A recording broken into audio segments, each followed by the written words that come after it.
अस्सलामुअलैकुम सामीन, 16 शव्वालुल मुकर्रम और 7 मई है।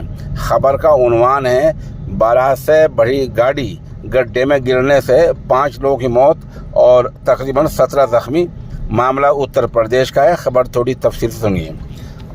उत्तर प्रदेश के ज़िला जालौन में माधोगढ़ इलाके में आज लगभग 2:30 बजे 12 से बड़ी गाड़ी खड़ी थी। इसको नामालूम गाड़ी ने टक्कर मार दी। टक्कर लगने से ये गाड़ी गहरे गड्ढे में जा गिरी है, जिसमें 5 लोगों की मौत हो गई है और 17 लोग ज़ख्मी हैं। ज़ख्मियों को अस्पताल में दाखिल करा गया है।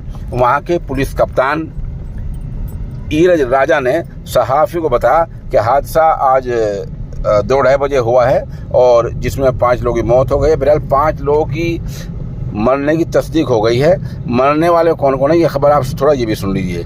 मरने वालों में कुलदीप, रघुनंदन, सिरोभान, करण सिंह और विकास शामिल हैं।